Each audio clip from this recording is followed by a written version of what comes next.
মাধবীলতা, আমায় ভুল বোঝো না। আমি যদি তখন তোমায় আমার বউ বলতাম, তখন তোমায় আর আমার সাথে নিয়ে যেতে পারতাম না। তোমায় এখানে রেখে তিলে তিলে শেষ করতো, তারপর ময়নাকে গলায় ঝোলাতো। আর বিশ্বাস করো, সেই কারণেই আমি তোমায় এখানে আনতে চাইছিলাম না। মাহমুদের কথায় মাধবীলতার চোখের পানি ছলছল করছে। আর তার মা বাবারও বোনের মৃত্যুর কথা মনে পড়েছে। ভিতরে কতটা কষ্ট চেপে মুখে হাসি এঁকে চলেছে ও। মা বাবা ও বোনকে হারিয়ে আর সে কতটা নিঃস্ব। সে প্রতিশোধ চায়, প্রতিশোধ। মৃত্যুর আগে বোনের লিখে যাওয়া চিঠির প্রতিটি কথা তাকে পুরে অঙ্গার করে দিয়েছে। সে প্রতিজ্ঞা করেছে মা বোনের মৃত্যুর প্রতিশোধ সে নিবেই, যে করেই হোক। ভাবনার জগতে মাধবীলতা, কোনো দিকে খেয়াল নেই। মাহমুদ তার হাত ধরে ঝাঁকি দিয়ে বলল। কি ভাবছো তুমি? মাধবীলতা বলে। তুমি চিন্তা করো না, সব ঠিক হয়ে যাবে। আর তুমি ওই ময়নার নামটা আমার সামনে আর নিবে না। বলেই মাহমুদের গলা জড়িয়ে ধরেছে। মুচকি হাসি দিয়ে মাহমুদ মাধবীলতার কপালে চুমু এঁকেছে। নেব না। তুমি বিশ্বাস করেছো, এতেই আল্লাহর কাছে হাজারো শুকরিয়া। আমি সব ঠিক করে দেব। ব্যাস, কয়টা দিন সময় দাও। ওই মাইয়ারে খাইতে ডাকতে আইসোস, নাকি এখানে ভালোবাসার পরশ বুলাতে?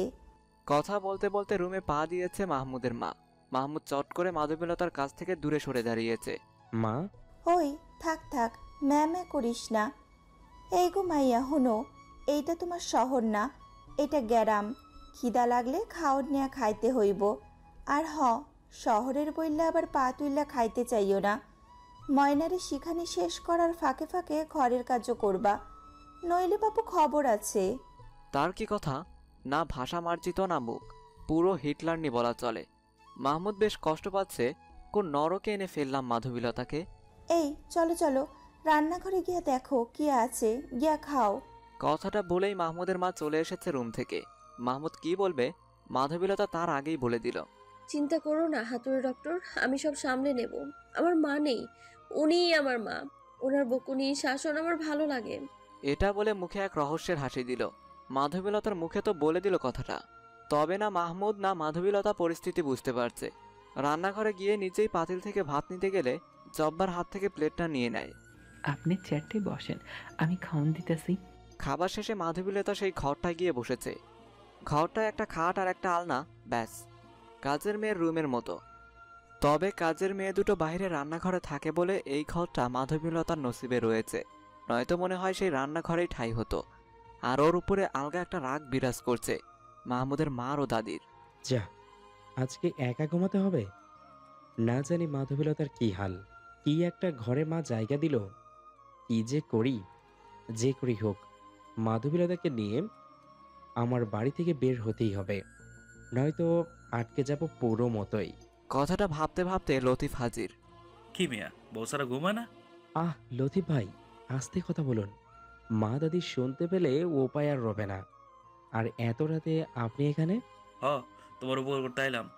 মাহমুদ ভাবছে এটা কি ধরনের উপকার, ওনাকে দিয়ে কি হবে। মাধবীলতাকে এনে দিলে না উপকার হবে। ও মিয়া, মনে মনে কি ভাবো? হ্যাঁ, সব বলছি। তোমার বোন তোমার মার লগে আটার মতো লাগিয়া রয়েছে, আর আমি আইলাম তোমার লগে শুইতে। আর এই ফাঁকে তুমি তোমার বউয়ের লগে দেখা করে আইতে পারো, আমি কিছু মনে করবো না। খুশিতে গদগদ মাহমুদ। আরে ভাই, আজ প্রথম আপনার গালে চুমু খেতে ইচ্ছা করছে। লতিফ হাসি দিয়ে মাহমুদের কথার উত্তর দিল। তুমি দিয়ে কি লাভ হইব? তোমার বোন তো আমার চোখে দেয় না। এই কবে যে তার কাছে পাইছি মনেও নাই। আর হা, আমার না দিয়া যেখানে দিলে কাম হইব ওইখানে যাও। আর কাল নাকি ময়না আইব। মা দেখতে চায় মাধবীলতা কেমনে কি শিখাইব। কাল থেকে নাকি শহরের ব্যবসা শিখাইতে হইব। লতিফ ভাই, খারাপ কিছু হওয়ার আগেই আমায় এখান থেকে যেতে হবে। তাই যাইবা? তবে তোমার বাবারা যে কত চর চড়াই মনের মা। হ্যাঁ, আর মামারা। বাপ মরছে তো কি হয়েছে, আর সবাই তো আছে। হ্যাঁ, বহু টাকা আয়না তোমার বাবা হজম করে ফেলছে। তোমার বাবা সেই টাকা জীবনে ফেরত দেবো না। তোমার যদি 100 বিয়ে দেওয়া হয়, তারপরও তোমার বিয়ে মনের লগেই দিব। না ভাই, এমনটা আমি হতে দিলে তো। এখনো 2 মাস সময় আছে হাতে। নানান চিন্তা শেষে মাধবীলতা বালিশে মাথা গুঁজেছে। দরজাটা বন্ধ করেনি। একটা আশা নিয়ে দরজাটা মিশিয়ে শুয়েছে। একা ভয় হয়, তাই কেউ তো আসবে সাহস দিতে। তার আশা মিথ্যে হয়নি। গভীর রাতে মাহমুদ ঘরে এসেছে। মাধবীলতার শরীরে হাত পড়তেই মাধবীলতা চোখ মেলেছে। তুমি জেগেছিলে? হুম, কেন? এমনি। তা তুমি এলে কেউ দেখলে কি হবে? যা হবার হবে। এই 2 দিনে না একটা অভ্যাস হয়েছে আমার, তাই চলে এলাম। কি অভ্যাস? মাধবীলতা তার মাথাটা মাহমুদের বুকে রেখে শান্তির নিঃশ্বাস নিয়ে প্রশ্ন করল। ওই যে তোমায় কোলবালিশ বানিয়ে ঘুমানোটা। ও, মাধবীলতা, কাল পরশুই আমরা এখান থেকে চলে যাব, আর ফিরবো না। কাল ময়না এলে ওকে কোনো মতো ওর পাশ কাটিয়ে নিও। হুম। মন খারাপ মাধবীলতা? তুমি বলেছিলে না তোমায় কাছে ডাকলে পাবো না? কই, মনে মনে ডাক দিলাম আর তুমি তো হাজির হয়ে গেলে। মাহমুদ মাধবীলতার কথায় দরজাটা বন্ধ করে ওর পাশে বসেছে। আরে, দরজা বন্ধ করলে কেন? তোমায় ওই ঘরে না দেখলে সবাই সন্দেহ করবে তো। সেই চিন্তা তোমার নয়। মাহমুদ মাধবীলতার কাছে এসে হাসিমাখা মুখ নিয়ে তাকিয়ে রয়েছে। মতলব তো ভালো না। এই যে হাতুড়ি ডক্টর, মতলবটা কি? যাও, নিজের ঘরে যাও। তুমি যেখানে, সেখানেই তো আমার ঘর, আর আমি ঘরেই আছি। প্লিজ আজ অন্তত বাধা দিও না। মাধবীলতার ইচ্ছেও নেই বাধা দেয়ার, তবে কে কখন ডাক দিয়ে বসে তখন। যদি কেউ এসে যায়, যাও তোমার ঘরে চলে যাও, শেষে আরো পরিস্থিতি ভয়ানক হবে। ইস। একদম চুপ, কোনো কথা নয়। আমায় আর কত দূরে রাখবে? মাহমুদের কথায় মাধবীলতা চুপ করে চোখ বন্ধ করে রয়েছে। সত্যি বহু কষ্ট দিচ্ছি, আর না, তাই আজ তো মোটেও না। মাহমুদের শার্টের কলারটা চেপে ধরে নিজের কাছে টেনে নিয়েছে মাধবীলতা। আজ কষ্ট নয়, ভালোবাসাটাই দিবে সে। পরে কপালে এই ভালোবাসা নাও থাকতে পারে। মাহমুদ মাধবীলতার ঠোঁট নিজের দখলে নিয়েছে। মাধবীলতার সাথে তাল মিলিয়েছে। আজ পূর্ণতা পেতে চলেছে তাদের ভালোবাসা। কিন্তু ইতিমধ্যে বাড়িতে হইচই পড়ে গেছে।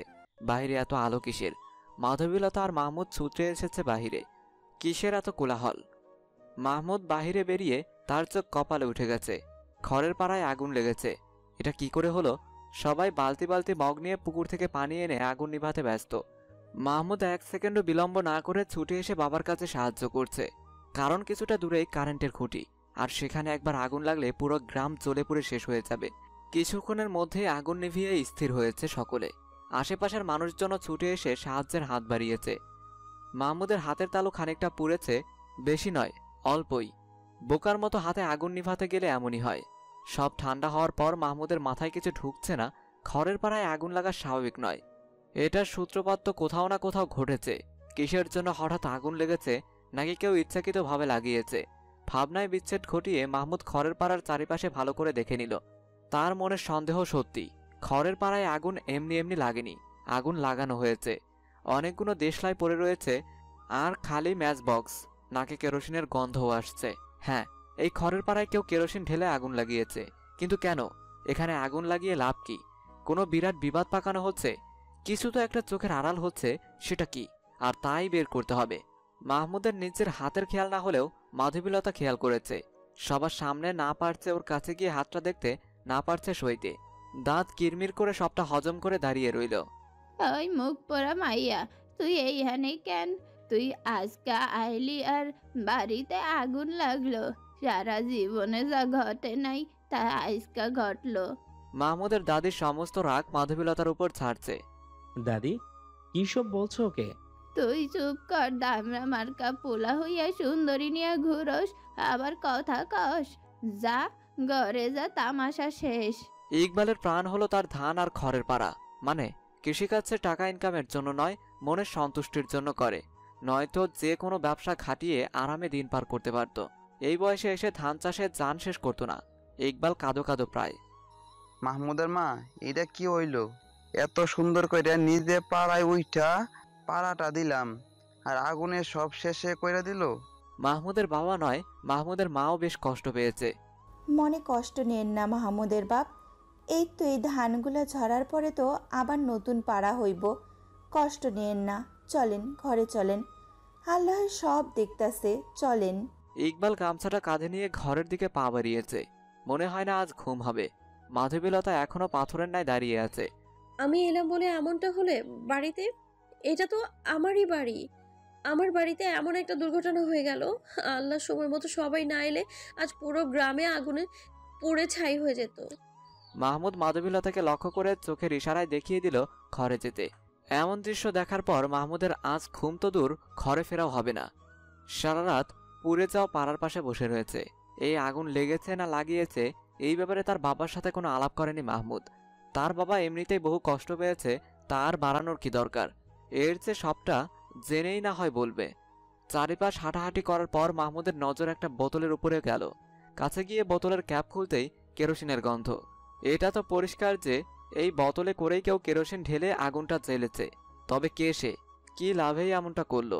সদর দরজাটাও বন্ধ ছিল ভিতরে থেকে। উপরের বারান্দায় মাধবীলতা দাঁড়িয়েছিল। শুধু মাহমুদ ঘরে নেই বলে সেও তার সাথে জেগে আছে। শুধু পাশে গিয়ে দাঁড়াতে পারছে না, তাই দূর থেকেই ভালোবাসার মানুষটিকে দেখছে। নাস্তার টেবিলে সবাই। ইকবাল না খেয়েই একটা গেঞ্জি পরে বেরিয়ে গেছে। মনটা ভালো না, কষ্টের জিনিসে আগুন। মাধবীলতাকে রান্নাঘরে কাজের ছেলে মেয়েদের সাথে খাবার খেতে হবে। ওই টেবিল তো শুধু পরিবারের মানুষের জন্য। আর মাধবীলতা এখনো বাড়ির একজন হতে পারল না। মাহমুদের খিদে পেলেও হাতের জন্য খাওয়া বন্ধ। মাহমুদের মা তা খেয়াল করে মাহমুদের মুখের সামনে ভাত তুলে ধরেছে। খা বাপ তুই, শহরে কি খাস না খাস তা তো দেখি না, আজকা আমার হাতে খা, হাতটা তো পুরাইলি। হালকা হাসি মাখা মুখটা নিয়ে মায়ের হাতে খাচ্ছে মাহমুদ। মাধবীলতা আড়াল থেকে দেখে খুশি। যাক, ওর পেটে খাবার তো পড়েছে, আর মায়ের হাতের খাবারের আনন্দই অন্যরকম স্বাদ। তার মাধবীলতা কোনোদিন পাবে না। এই মুহূর্তে তার বাবার মনের অবস্থা ভালো না। এর মধ্যে ময়না এসে হাজির। খাটো মেয়ে হলেও বেশ চঞ্চল। এসে মাহমুদের চোখে চোখ পড়তেই লজ্জায় মরে যায়। মাহমুদ ময়নার দিকে তাকানোর দরকার মনে করল না। তার নজর মাধবীলতার দিকে। না জানে সব দেখছে আর জ্বলছে। তার চিন্তায় ঠিক কিছুটা দূরেই মাধবীলতা দাঁড়িয়ে বাঁকা চাহনিতে তাকিয়ে রয়েছে। বাপরে, আজ না কোন শরীর দশা লাগে আমার। চুপচাপ ময়নার থেকে 10 কদম দূরে এসে একটা চেয়ারে বসে পড়েছে। মাধবীলতা মুখ টিপে হাসছে। এই হাতুড়ে ডক্টর, আমায় বেশ ভয় পায় তো সে। যাক, ভালোই হলো, এবার ভয় দেখাবো ভালো করে। তবে ময়নার উপস্থিতি মাধবীলতার কাছে ভালো লাগছে না। এমন একটা ভাব নিয়ে আছে মাধবীলতা তার ঘরটায় ঘাপটি মেরে বসেছে। কারণ বাইরের দৃশ্য তার না যাওয়াই ভালো। সবাই ময়নাকে নিয়ে আদিক্ষেতা, তারপর এত মিষ্টি মিষ্টি কথা। ময়না দেখতে তো ছোট হলেও তার কথা কত পাকা পাকা। সবার চোখ আড়াল করে মাহমুদ মাধবীলতার ঘরে ঢুকেছে। এই মহারানী, কি করা হচ্ছে? বাবা, এতক্ষণে সময় হলো আমার খোঁজ নেয়ার? নাকি বাইরে হবু বউয়ের মুখ দেখে সব ভুলে গেলে? মাধবীলতা, কি যাতা সব বলছো?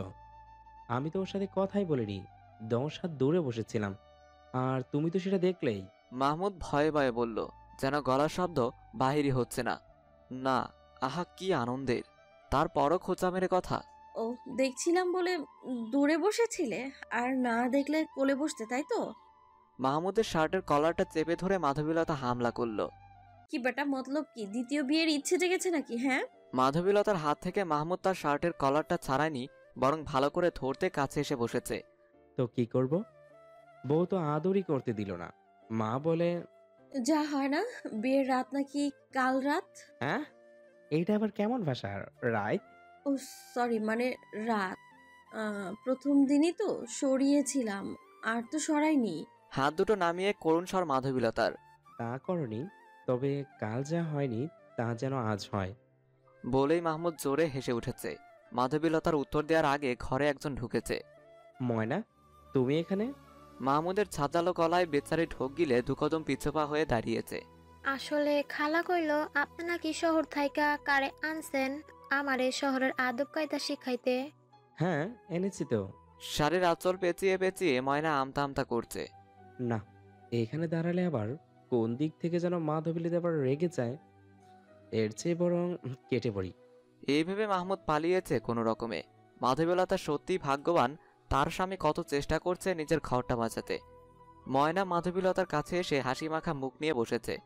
মাধবীলতা ময়নার দিকে চোখের ইশারায় বাইরের দিকে কি দেখিয়ে আবার চোখ জোড়া ময়নার দিকে স্থির করেছে।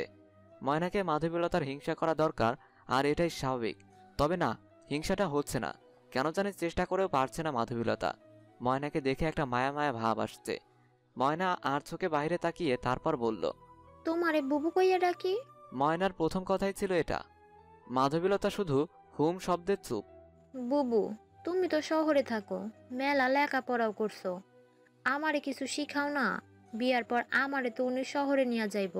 মেয়েটার কি পাকা কথা! শখ কত আমার হাতুড়ে ডক্টরকে বিয়ে করার শখ, তারা বেটি। ওই বুবু, তুমি কথা কও না কে আমার লগে? সই পাতাইবা? সই কি? ও, তুমি তো বুঝো না, সই মানে বান্ধবী গো বুবু। ও, ময়না একের পর এক বকবক করেই যাচ্ছে, থামার নাম নেই। মাধবীলতার থেকে কি শিখবে জানা নেই, তবে ময়নার থেকে মাধবীলতার বেশ কিছু শেখার আছে। এত নিখুঁত অভিনয়, যেমন গ্রামের আজব আজব শব্দও যা শোনেনি। তবে বেশ ভালো লাগছে, আর তাদের আঞ্চলিক ভাষা বেশ সুন্দর। ময়না আবারও বাইরের দিকে তাকিয়ে আড়ালে দাঁড়িয়ে থাকা মানুষটাকে দেখছে, তারপর আবারও বলা শুরু করেছে। বুবু, তোমার বাড়িতে কে আছে? মাধবীলতার চোখে জল আনার জন্য এই প্রশ্নটাই যথেষ্ট ছিল। না, কেউ নেই। ও, মনে কষ্ট পাইও না বুবু, আমারে তোমার বোন মনে করতে পারো। আমার তো বাপ নাই। নিমিষেই ময়না মাধবীলতার মুড ঠিক করতে লেগেছে। পেয়ারা খাইবা? মাধবীলতার উত্তরের অপেক্ষা না করেই ময়না ছুটে গেছে বাইরে। মেয়েটা সত্যিই কি হিংসা আসছে না, বরং মায়া হচ্ছে ওর জন্য। মুহূর্তের মধ্যেই হাজির এতগুলা পেয়ারা নিয়ে। বুবু নাও, খাও, আমাগো গাছের, আমি নিয়ে আইছিলাম। পেয়ারা কামড় দেবে নাকি? না, ইচ্ছা নেই। মাহমুদ হুট করে আবার ঘরে ঢুকছে, ভেবেছিল ময়না নামক ভূতটা বিদায় হয়েছে, তবে কই না তো। এটা তো পেয়ারা খাওয়াচ্ছে মাধবীলতাকে। ময়নাকে দেখিয়ে মুখ বন্ধ মাহমুদের। মাধবীলতা হালকা হাসি দিয়ে জিজ্ঞেস করছে, কোথায় ছিলে? এই তো এইদিকেই। নাও পেয়ারা। মাধবীলতা একটা পেয়ারা বাড়িয়ে দিল মাহমুদের দিকে। না না, এইসব খাই না। তোমারও খেতে হবে না। ওমা, আপনি এমন করেন কেন? বুবু তো আমার কাছে চাই নাই, আমি আনছি, একটা খাক না। চুপ চুপ করো তুমি। কেন রে কেন? বাইরের মাইয়ার সামনে নিজের বউরে ধমকাস কে? আহ দাদি, ও আমার বউ নয়, এখনো বিয়েটা তো আর হয়নি, তাই একটু বউ বউ বলাটা বন্ধ করো প্লিজ।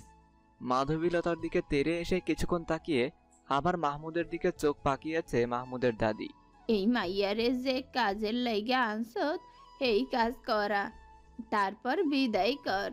মাধবীলতা বেরিয়ে যেতে নিলে মাহমুদ ওর হাতটা শক্ত করে ধরে নেয়। না, ও ময়নাকে কিছুই শিখাবে না, কালই আমরা ঢাকা ফিরছি।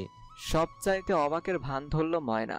এই শহরের মাইয়াটারে উনি এমন ধরলো কে? আর কিছু শিখাইব না কেন? ঘটনা ভালো না, মাইয়াডারে বুবু বুবু করলাম, আর এই বুবুই আমার সতীন হইতে চাই নাকি? মাহমুদ, হাতটা ছাড়ো। মাধবীলতা জোর খাটিয়েও মাহমুদের থেকে হাতটা ছাড়াতে ব্যর্থ। মাহমুদের দাদির গলা বন্ধ হয়ে চোখ বড় বড় হয়ে গিয়েছে। তোমার ব্যাগ গোছাও মাধবীলতা, কাল সকালেই আমরা যাচ্ছি। তোর দরকার তুই যা, এই শহরে মাইয়া কোথাও যাইব না। মাহমুদের বাবা ইতিমধ্যে ঘরে হাজির। বাবা? হ বাবা, তুই সময় চাইছ, সময় দিছি। তোর কাছে 2 মাসের সময় আছে, এর ভিতরে ময়নারে ঘরে তুল। আর এই মাইয়া তো আজ যাইতাছে না। যাচ্ছে না মানে? ও তো আর থাকতে আসেনি। চুপ কর, বাপে চাইয়া বেশি বুঝোস নাকি? কই থাকবো নাকি না থাকবো সব আমি বুঝমু। আমি গ্রামে থাকি, তার মানে এই না যে আমি বোকা, সব বুঝি। মাহমুদের বাবার কথার ধরন অন্যরকম। কি বলছে বাবা? এই মাইয়া এইখানে থাকবো। না, মাধবীলতা থাকবে না। বাবা, শহরে আমার অনেক কাজ, আর ওর বাড়িতেও সমস্যা, তো তাই আর কি। কোনো কথা না শুনে মাহমুদের বাবা মাধবীলতার হাত ধরে টেনে হিচড়ে বের হচ্ছে। তুই যত শনি আর শনি, আমি পছন্দ করি না, চল আমার লগে। মাহমুদ তার বাবার হাত ধরে দমিয়ে দিয়েছে। না বাবা, মাধবীলতাকে ছাড়ো।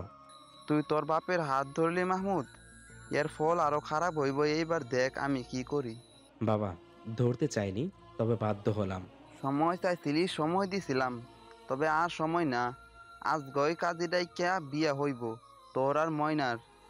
আর না তুই করতে পারবি না। কেন পারবি না তা নাই কইলাম। মাধবীলতাকে চোখের ইশারা করে মাহমুদের বাবা কিছু দেখাচ্ছে মাহমুদকে। বাবা, মাধবীলতার ক্ষতি করার হুমকি দিচ্ছে না তো আমায়? বাবা কি সব জেনে গেল?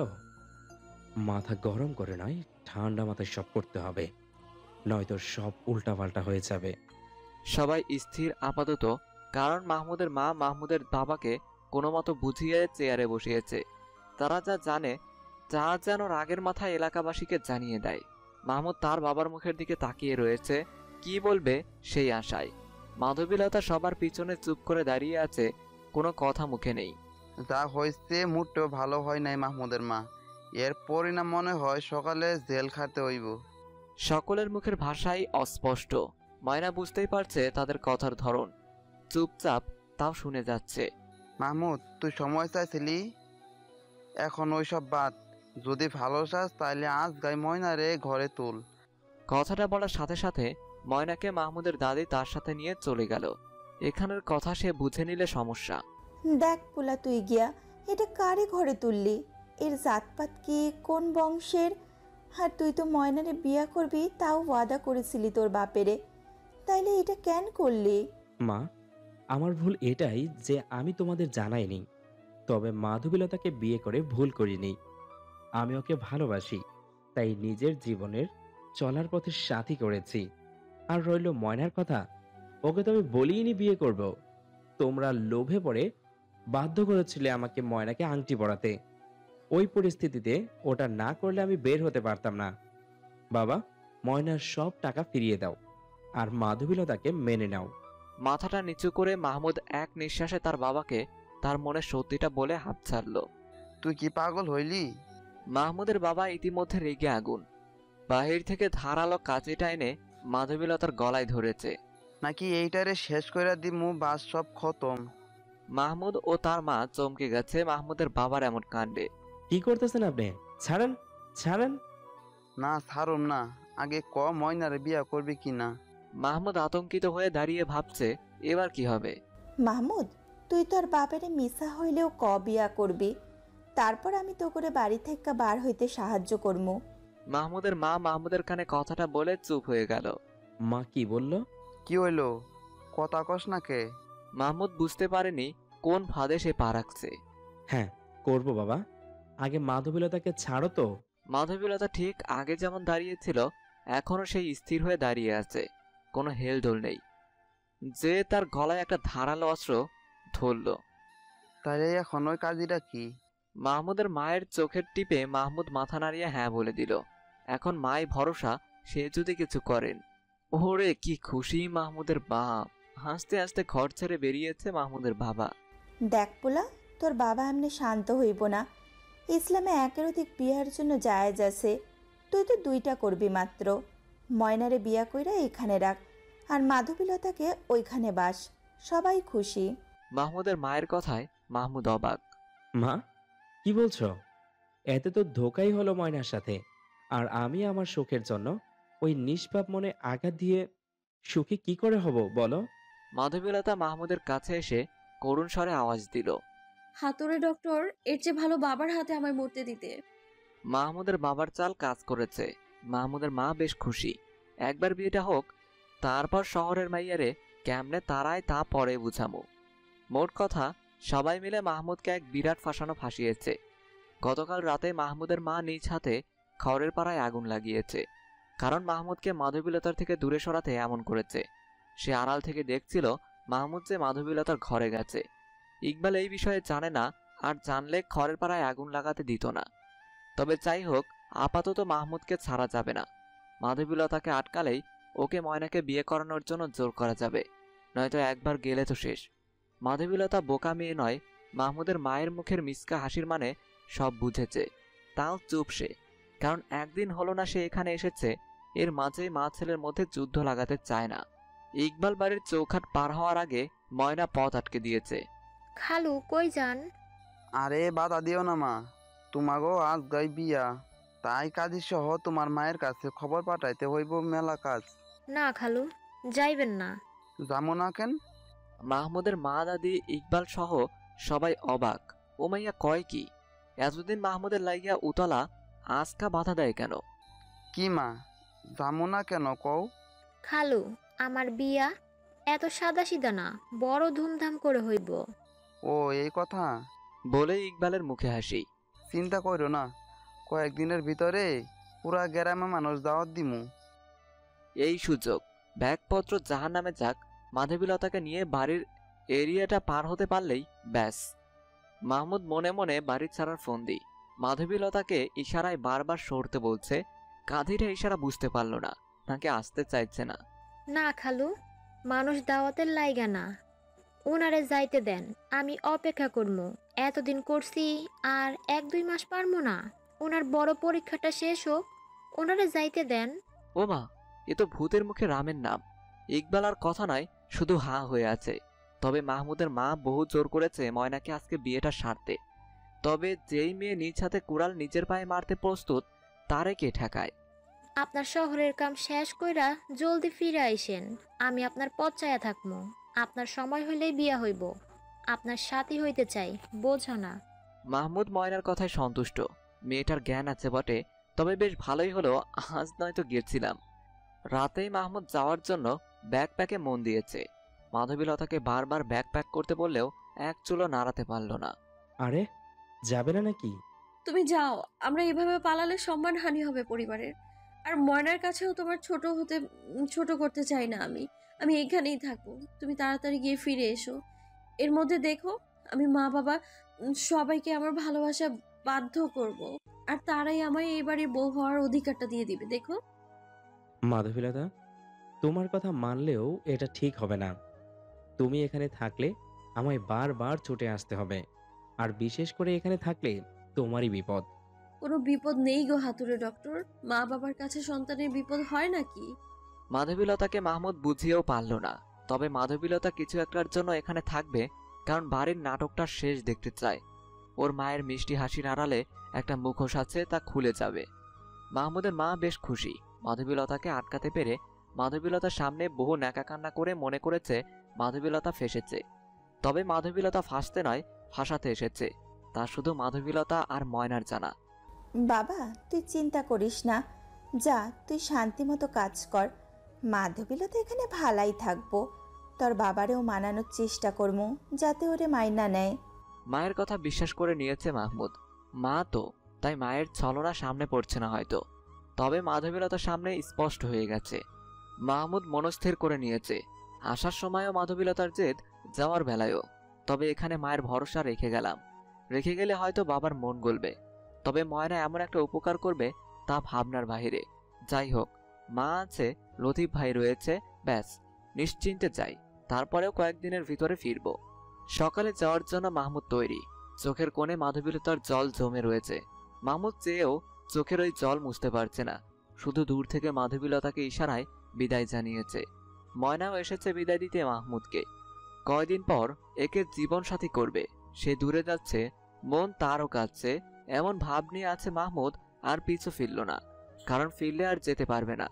ছুটি 7 দিনের থাকলেও একটা দরকার পড়ায় তার তাড়াতাড়ি যাওয়া হচ্ছে।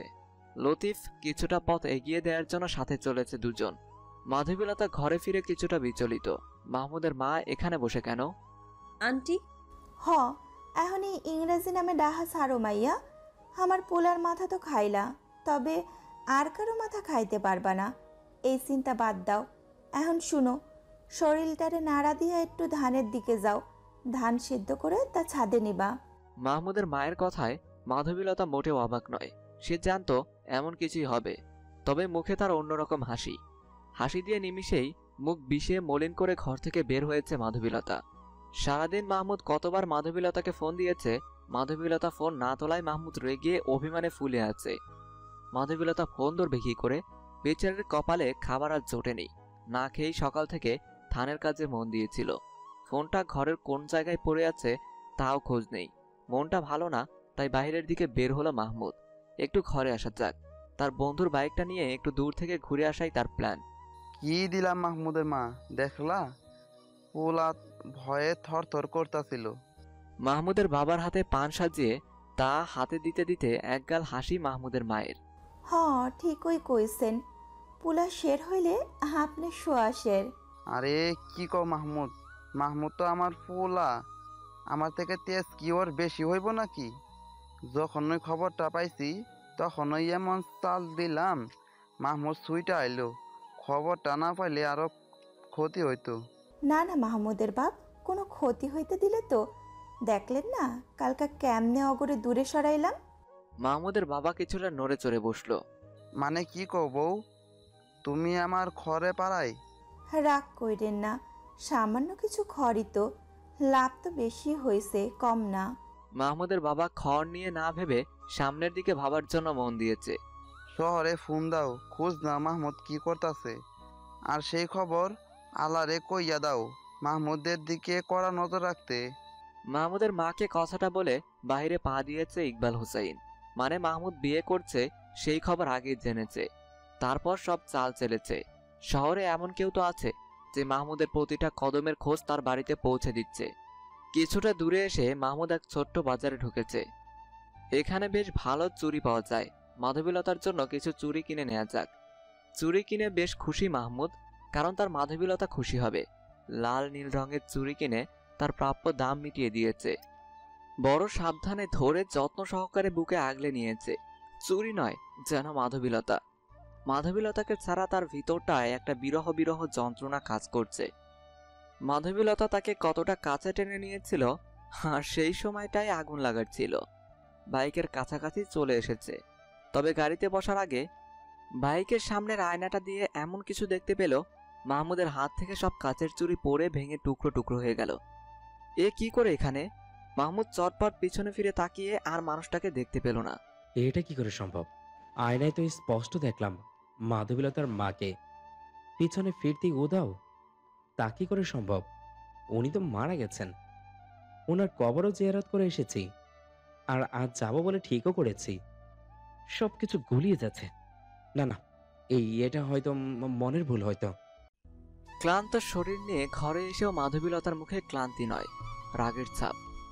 যে রাগ সে আগে থেকে লালন করে আসছে তার ভিতরে। তার ব্যাগটা থেকে কিছু ছবি বাহির করে ছবির উপরে হাত বুলাচ্ছে মাধবীলতা। চোখের পানি নয়, প্রতিশোধের আগুন ধাও ধাও করে জ্বলছে। সেই আগুনে সব ছারখার করে দেবে এবার। দরজায় কারো পায়ের শব্দ পেয়ে হকচকিয়ে উঠে ছবিটা লুকিয়ে নিয়েছে। তবে সামনে থাকা মানুষটাকে দেখে হো হো করে হেসে উঠেছে মাধবীলতা। ময়না, কি আমার দেখা ভয় পাইলা নাকি? ছবি লুকাইলা কেন? দাও না, আমিও দেখি না বহুদিন ধইরা। ঘরের আলমারি থাইকা ছবিগুলা বাইর কইরা দেখি না। তোমারগুলা একটু চোখ বুলাই। মানুষগুলা কেমন হারাইয়া গেল আমাদের কাছ থেকে বুবু। না ময়না, হারায়নি, কেড়ে নিয়েছে বলো। আর চিন্তা করো না, বাস আর কয়টা দিন। হ বুবু, বাস আর দেরি কইরো না। কথাগুলো বলেই দরজা বন্ধ করে দুজনে মন খুলে হাসছে। কি হাসি, বেশ মন খোলা হাসি, তবে চোখে লাল বর্ণ। আগুন জ্বলছে আর পানিতে ছলছল করছে। তারই মধ্যে কোমরে গোজা ফোনটা বের করে ময়না কাকে যেন ফোন দিয়েছে। আর চিন্তা করো না তুমি, মাধবীলতা আর আমি ঠিক আছি। এবার তোমার চাল চালো সামনে, এবার আমাগো পালা। কিছুক্ষণ পরে মাধবীলতা তার ফোনটা হাতে নিয়েছে। মাহমুদের এতগুলো মিস কল, অনেকক্ষণ ধরে হয়তো শুধু ফোন দিয়েই চলছিল। মাধবীলতা। মাধবীলতার আনমনা হওয়া হুম শব্দতে ময়না চিন্তিত। তুমি সত্যি সত্যি আবার মাহমুদের প্রেমে পড়ো নাই তো? এই প্রশ্নের উত্তর তো মাধবীলতা সে নিজেই জানে না, তাহলে ময়নাকে কি উত্তর দিবে? ফোনটা নিচে রেখে চুপ হয়ে থাকা মাধবীলতার চোখে কিছু আছে যা সে লুকাতে চাইছে। মিলি যাই করো, শত্রুর প্রেমে মইজো না। শেষে চোখে জল ছাড়া আর কিছুই রইব না। আমাদের উদ্দেশ্য সংসার গড়া না, সংসারের সর্বনাশ করা। আমাদের সংসার শেষ করে যে সংসার তারা গড়েছে তার ধ্বংস করতে এসেছি। ময়না মাধবীলতাকে শক্ত হতে বারবার বুঝিয়ে চলেছে। মাধবীলতাও নিজেকে শক্ত করে নিয়েছে। হ্যাঁ ঠিক বলেছ, তাই করব। আর অন্যদিকে মন দিব না, কিছুতেই না। ছবিটা আবার হাতে নিয়ে মাধবীলতা মনস্থির করেছে। তুই চিন্তা করিস না বোন, তোর মৃত্যুর বদলা তো নিবই। এতিম হলাম, মা বাবা হারালাম, তুই ছেড়ে গেলি। আমি একা রে, বড় একা। সখীমালা বড় একা। ছবিটা ময়না এক নজর দেখে নিয়ে সখীমালার ছবিতে চুমু এঁকে দিয়ে নিজের মন শক্ত করে নিল। কাঁদবো না, একদম না। কি বলেছিল মাহমুদ সখীকে? সখীর কোনো যোগ্যতা নেই তার বউ হবার। দেখ সখী, আমি মাহমুদের বউ হয়ে এসেছি তোর মৃত্যুর প্রতিশোধ নিতে। 2 বছর ধরে যে প্ল্যান করেছি তা সফল হয়েছে। মাধবীলতার মুখে হাসির ছাপ। হ্যাঁ সখী, আর চিন্তা নেই। এই সেই মাহমুদ যার বাবার জন্য আমার মা বাবা বোন সব হারিয়েছি। আর আমিও সেই কাজই করব। সর্বহারা করে ছাড়বো মাহমুদ তোমায়, সর্বহারা। আমি তোমায় ঘৃণা করি মাহমুদ, ঘৃণা করি তোমায়। 2 বছর আগে কি ঘটেছিল সখীমালা আর মাধবীলতার জীবনে, যেখানে জড়িয়ে আছে ময়নাও। সখীমালা আর মাধবীলতা 2 বোন, ঘরে আছে মা বাবা। এই 4 জনের সংসারে তছনছ করে দিয়েছিল মাহমুদ ও তার পরিবার। ঘটনায় আসা যাক। সখীমালা হলো মাধবীলতার বোন, ভালোবেসেছিল মাহমুদ নামক এক পাষাণকে, যার মন গলেনি সখীর চোখের জলে। মাধবীলতার বাবা লোকমান, তারা মাহমুদের পাশের গ্রামের বাসিন্দা ছিল। সখীমালা তার বাবা মায়ের সাথে গ্রামে থাকত, আর মাধবীলতা তার খালার সাথে থেকে শহরে লেখাপড়া করত, যার কারণে সখী আর মিলির মধ্যে বড় অমিল ছিল। না সখী সোজা মুখে মাধবীলতা মিলির সাথে কথা বলতো, আর না মিলি সখীর সাথে। এক মায়ের পেটের হয়েও তাদের বড় আলাদা আচরণ ছিল। সখী বেশ ইমোশনাল, আর মিলি সে তো কঠিন। না না, কঠিন না, তা শুধু সবার জন্য ছিল, কিন্তু ভেতরে সেও ছিল কোমল মনের, ঠিক সখীর মতো। মাহমুদের বিয়ের জন্য যখন তার বাবা পাত্রী দেখা শুরু করে, তখন সখী মাহমুদের সাথে দেখা করে আর তার মনের কথা খুলে বলে। মাহমুদ, আমি তোমায় ভালোবাসি সেই কলেজে থেকে। তুমি বোঝো না কেন? তোমার বাবা তোমার বিয়ের জন্য পাত্রী দেখছে, তুমি বাধা দাওনি কেন? মাহমুদ সেদিন প্রথম সখীর মনের কথা জানতে পেরেছিল, আর অবাকও হয়েছিল। এত ভালো বন্ধু আজ ভালোবাসার দাবি নিয়ে আসছে। সখী, কিসব বলছ? আমি তোমায় ওই নজরে দেখি না। তুমি আমার ভালো বন্ধু। আর তাছাড়া আমি এখন বিয়েটিই করছি না। আমার সামনে অনেক বড় স্বপ্ন। ঢাকা থেকে গ্রামে এলে সবার আগে তো তোমার কাছে এসেই সব বলি। তাহলে কেন এমন করছো? মাহমুদ, তুমি এত দিনে আমার মনের কথা বুঝতে পারোনি। আমি যা চোখের ভাষায় বোঝাতে চেয়েছিলাম তা না দেখার ভান করেছো তুমি। আহ সখী, তা নয়। ভালো বন্ধু আর ভালোবাসার মাঝে বহু তফাৎ। তুমি আবেগে ভেসে এমন বলছো। সখী, এসব বাদ দিয়ে নিজেকে প্রতিষ্ঠিত কর। এমনভাবে নিজের নাম তৈরি করা, দেখবে হাজারো ছেলের মনে তোমার ছবি এঁকে রাখবে। তখন সেখান থেকে যাচাই করে মন মতো কাউকে বেছে নিও। আর আমি তো আছি তোমার বন্ধু হয়ে। এদিকে 2 দিন হলো সখীর খাওয়া দাওয়া বন্ধ। শত চেষ্টাও কিছু খাওয়ানো যায়নি তাকে। লোকমান তার মেয়ের জন্য ভাবনায় কাতর। মেয়ের কি হলো কিছুই তো বলছে না। আসলে এই সময়ে বন্ধের কাঁধে মাথা রেখে মনের কষ্ট শেয়ার করে মন হালকা করা যায়, কিন্তু মাধবীলতা মিলির সাথে সখীর সেই সম্পর্কটা আজ তৈরি হয়নি, যার কারণে মনের কথা খুলে বলার কেউ ছিল না। সখী তাও সাহস করে কিছুদিন পর তার মায়ের সাথে সব খুলে বলে। বেচারি খাদিজা বেগম চিন্তায় মশগুল মেয়ের জন্য, তাই তার স্বামীর সাথে এই ব্যাপারে কথা বলা দরকার। লোকমান সব শুনে চিন্তায় মগ্ন। খাদিজা, তুমি যার কথা বলছো সে হলো পাশের গ্রামের মাথা। আমাদের মতো মধ্যবিত্ত নয়, উচ্চবিত্ত কাতারের। আর ওরা সখীকে মেনে নেবে না তো কিছুতেই না। আর শুনেছি ওই মাহমুদের বাবা বেশি লোভী। তার ছেলের জন্যে কারো আদরের একমাত্র মেয়ে খুঁজছে, যে কিনা টাকা পয়সা দিয়ে ভরিয়ে দেবে তার ঘর। তারপরেও খাদিজা বেগমের জোরাজুরি।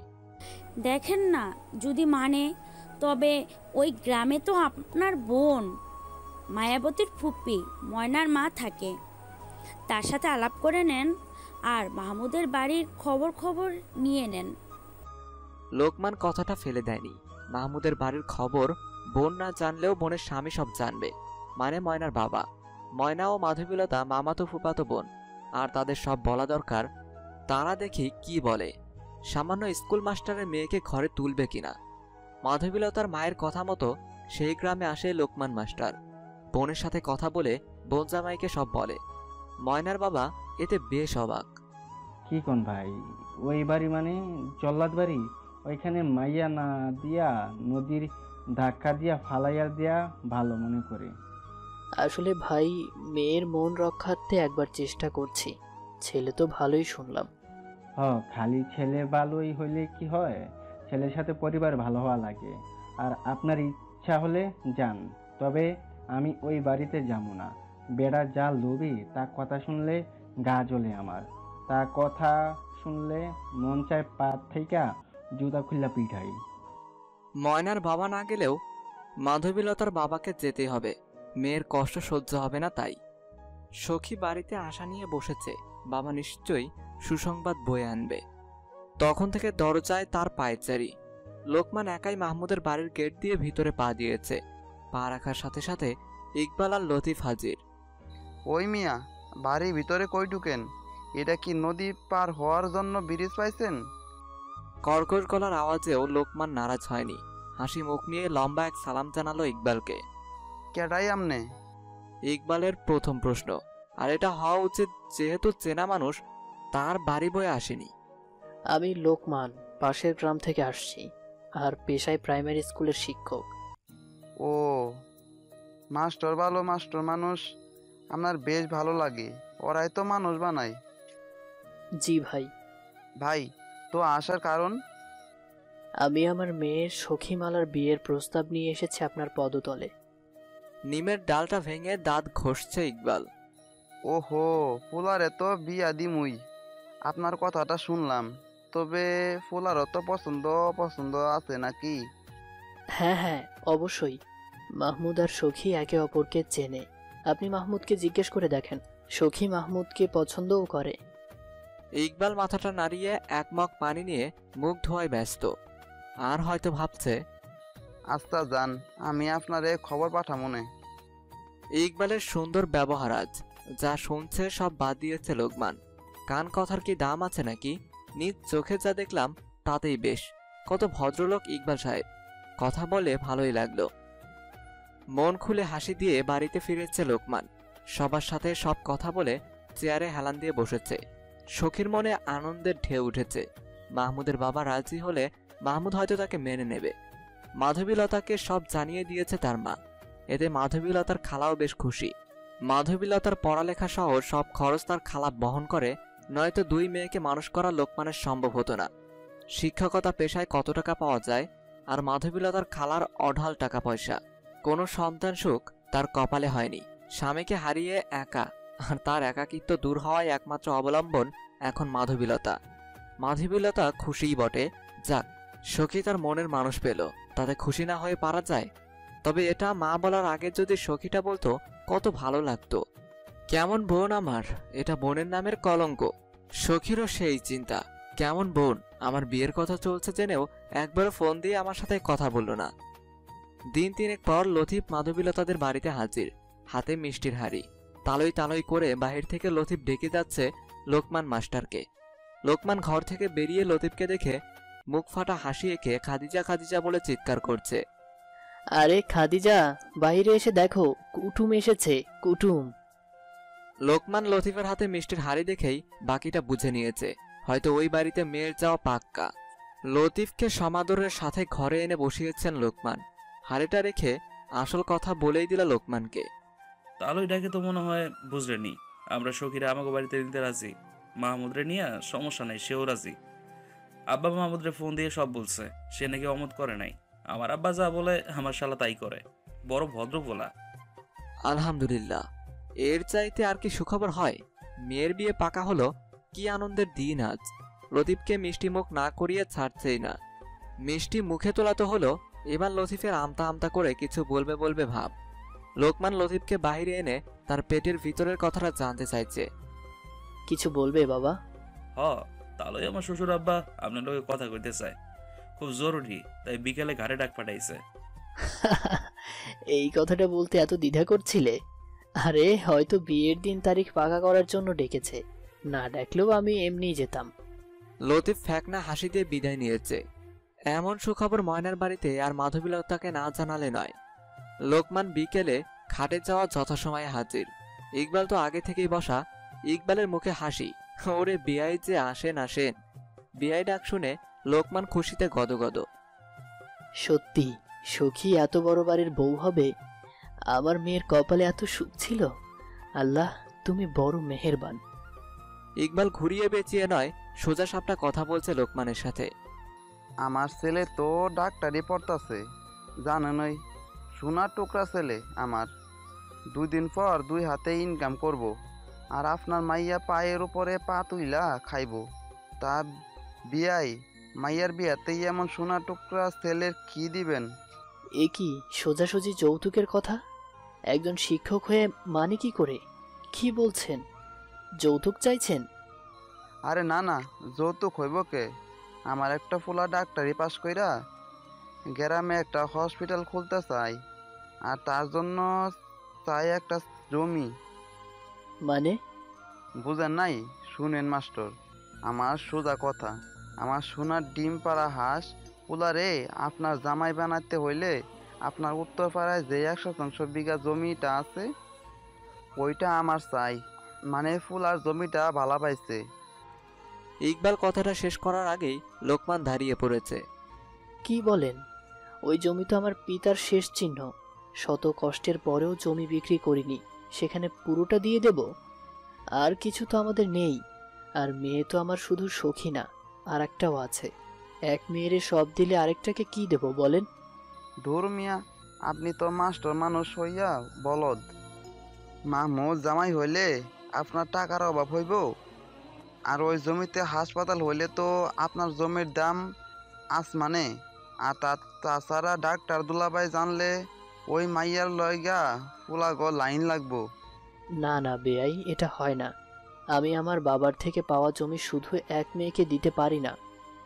দৌড় রাখেন বিয়াই, আর বিয়াই ডাকেন কে? কেমন বাবা আপনি? মাইয়ার লাইগা 1% বিঘা ছাড়তে পারেন না? আর ওই জমিতে তো ভুলেও পা দিবেন না। জমিটা ঘাসের বাগানে হয়েছে, চাষবাসও করেন না। আমার জমির পাশে তো, তাই সবই দেখি। তাই আমি দেখাশোনা কইলাম, পোলা তো বিয়ার পর আপনার গই তখন জমিও তো আপনার জমির কাগজ আই না হাতে দিবেন, তো বিয়ার ডেট পাক্কা হইব। আর মাহমুদ তো ওই জমি ছাড়া রাজি হইব না।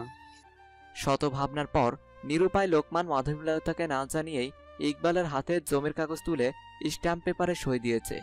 ময়নার বাবাকে সব জানালে তিনি সাফ বলে দেয়, ভাই আগে কইছিলাম না ওরা ভালো না, লোভী, আর টাকা লাগলে আমায় কইতেন। বাপের জমিটা শেষ করে দিলেন। মাধবীলতা জানলেও কষ্ট পেত না, কারণ বোনের সুখের ঘর সাজাতে তার শরীরে রক্ত লাগলেও রাজি সে। মাহমুদ শহরে তার লেখাপড়ায় মন দিয়েছে। সখী লজ্জায় আর ফোন দেয় না। মাহমুদ তার বড় হবে ভাবতেই লজ্জা লজ্জা ভাব লাগে। আর সেও মনে হয় লজ্জায় কথা বলে না, থাক না, পরেই কথা হবে বিয়ের রাতে। বিয়ের দিন পাকা করতে লোকমান ও খাদিজা দুজনের সাথে গ্রামের মুরব্বী ও স্কুলের কিছু শিক্ষক নিয়ে মাহমুদের বাড়িতে দুপুরের ভোজন সারতে এসেছে। সখীমালাও এসেছে। মাহমুদের মা নাকি দেখতে চেয়েছে ছেলের বউ। আর এলে আজ আংটি বদলটাও সেরে যাবে লোকমানের আশা। তাই একটা নয় দুটো আংটি এনেছে বড় শখ করে। তার জমানো পুঁজির টাকায় আংটি দুটো। এমন হীরার টুকরো ছেলেকে সোনায় নয় হীরায় মানাবে। আর শহরের সবাই দেখলে তো বলতে হবে গলা উঁচু করে শ্বশুর দিয়েছে। ময়নার বাবার প্রচণ্ড জ্বর, গা ব্যথা, যার কারণে আসতে পারেনি। হয়তো এটাই বিধির বিধান ছিল। ময়নার বাবা না এসেই ভালো হলো। সাদা ধবধবে পাঞ্জাবি পরেছে লোকমান।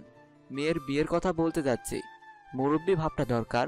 সখীমালা শাড়ি পরেছে, গ্রামের স্টাইলে, কুচি দিয়ে নয়। খাদিজা মাথায় ঘোমটা দিয়ে লোকমানের পিছু পিছু। গেটের সামনে দাঁড়িয়ে আছে সবাই। গেটটা খোলার অপেক্ষায় শুধু সবাই। গেটে কয়েকবার কড়া নাড়ল লোকমান। গেট খোলার নামই নাই। দাওয়াত দিয়ে গেট আটকে রাখার মানে কি? সাথে থাকা লোকমানের মেহমানকে নিয়ে সে অপমান বোধ করছে। এটা কেমন আচরণ? কিছুক্ষণ পর লতিফ এসেই গেটটা খুলে দাঁড়ালো।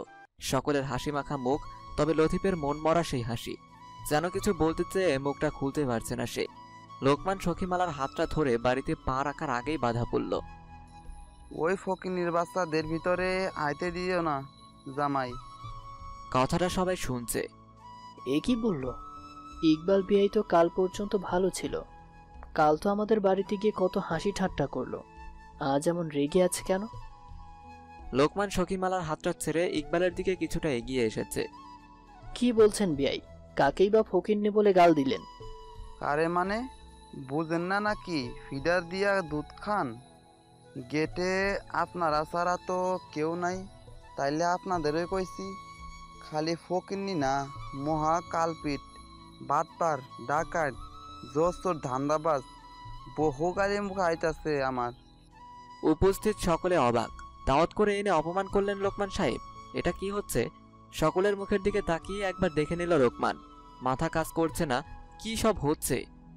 স্বপ্ন দেখছে না তো রাতে শুয়ে শুয়ে? ওই মিয়া ভাইরা, চাচারা, শুনেন, আপনাদের আপন করার ইচ্ছা আগে আমাগো নাই, তবে চোর বাটপারের লগে আইলে 2-4 টাকা গালি খাইতে হয়। বেয়াই কি সব বলছেন? কে চোর বাটপার? কেন আপনি? আমি? মানে আবার কি? বেশি মানে যখন করতেছেন তাহলে সকালে শুনেন এই লোকমান মাস্টারের কাণ্ড আর তার মাইয়ের কাণ্ড। সকলে ইতিমধ্যে ফিসফিস শুরু করে দিয়েছে। কেন ডেকে এনে? ইকবাল রাগ হয়েছে আর গালমন্দ করছে। নিশ্চয়ই বিরাট কোনো ঘটনা আছে। এই লুকমান মাস্টারে মাইয়া আমার ফুলারে ফাঁস হতে চাইছিল, সময় মতো আমি সব যাই না ফেললাম, নয়তো আজকে আংটি বদল করার ইচ্ছা ছিল আমাদের। ইকবাল হোসেন, মুখে লাগাম দিন। আমার মেয়ে ফাঁসিয়েছে মানে কি? ইস রে, মানে বুঝেন না? শোন বেটা, মাইয়া দিয়া ব্যবসা করস না? কয়খানে মাইয়ার বিয়া ঠিক করছ? এক মাইয়া কয় জায়গায় হাঙ্গা দিবি? ইকবালের মুখের বিশ্রী ভাষায় সখীমালা কেঁদে একাকার। এই মাইয়া নাটক করো না, সকলে শুনেন। এই মাইয়ার চরিত্র ভালো না, পর পুরুষের সাথে রাত কাটাইয়া অভ্যাস। যা তারে ঘরের বউ করি কেমনে আপনারাই বলুন। লোকমান খাদিজা মেয়ের পাশে এসে শক্ত করে ধরে দাঁড়িয়েছে। কি অপবাদ রটাচ্ছেন আপনি? ওই রচনা না, আপনার মাইয়ারে কনফার্ম দাঁড়ান, সকালে দেখুক। ইকবাল ঘরে গিয়ে কিছু খুঁজছে, বাইরে গ্রামের প্রচুর মানুষ জড়সড়। লোকমান লজ্জায় মরে যায় অবস্থা। সবাই চিল্লাপাল্লা এসেছে, আর লোকমানের সাথে আসা তার সহকর্মীগুলো হা হয়ে দাঁড়িয়ে আছে। কিছুক্ষণ পর ইকবাল হাতে একটা খাম নিয়ে হাজির। নেন, সকলে দেখা মাইয়ার কুকর্ম আর দেখা বইলেন, এই মাইয়া ঘরে তোলার মতো নাকি পতিতাদের দলেরা খাওয়া আসার মতো। একের পর এক ইকবালের বিশ্রী মুখের ভাষায় সখীমালা আর তার মা বাবা বিভ্রস্ত। এমন ভাষা জীবনে এভাবে কেউ বলবে তাদের, তা ভাবনার ওপারে। তবে ইকবালের হাতের খাম খুলেছে লোকমানের সাথে আসা সহকর্মীরা।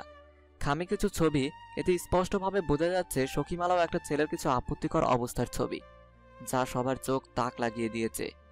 সবাই ছবিগুলো দেখে লোকমানের মুখে ছুঁড়ে মেরেছে। ছি লোকমান স্যার, এমন খারাপ মেয়ের বিয়ের কথাবার্তার জন্য আমাদের ডেকে এনেছেন, এসে তো আমরা অপমানিত হলাম। ছি। দুইটা ছবি হাতে নিয়ে থ হয়ে দাঁড়িয়ে আছে লোকমান ও খাদিজা। এই ছবির ভিত্তি আছে কি? সখীমালা এই ছেলেটিকে জীবনে প্রথম দেখলো। এই চেহারার মানুষ আছে নাকি তাও অজানা তার। আর সেই ছেলের সাথে এমন ছবি, তা কি করে? বিশ্বাস করেন কাকা, এই ছবিগুলো মিথ্যে। কেউ আমার বদনাম করতে এসব করছে। আপনি প্লিজ একবার মাহমুদকে ডাকুন, সে আমার কথা ঠিকই বিশ্বাস করবে। সখীমালার আকুতে ইকবালের মন গলাতে পারেনি, তার কান্নার শব্দে মন গলেনি কারোরই। সবাই সখীমালা ও তার পরিবারকে যা ইচ্ছা তাই বলে বেড়াচ্ছে। এতদিনের জমা পুঁজি, তার সম্মান সব নিলাম হয়ে গেল। লোকমান আর সহ্য করতে পারছে না, হাত জোর করা বিনয়ের সাথে বারবার আকুল মিনতি তার। বিশ্বাস করুন আপনারা, আমার মেয়ে কোনো খারাপ কাজ করতে পারে না, সব মিথ্যা। কথাটা বলেই ইকবালের পা জড়িয়ে চোখের পানি ছাড়ছে লোকমান। বেয়াই, বিশ্বাস করেন। কথাটা আর বাড়াতে পারল না লোকমান। তার আগেই মাহমুদের মা দৌড়ে এসে লাথি বসিয়ে দিয়েছে লোকমানের পিঠে। ওই পাপি হাত দিয়া আমার স্বামীর পা ধরিস না মাস্টার। আমার স্বামী ভালা মানুষ, তাই তো বেশি কিছু কইতে পারতাছে না। তবে আমি সাইরা দিমু না, আমাদের সাথে বাটপারি।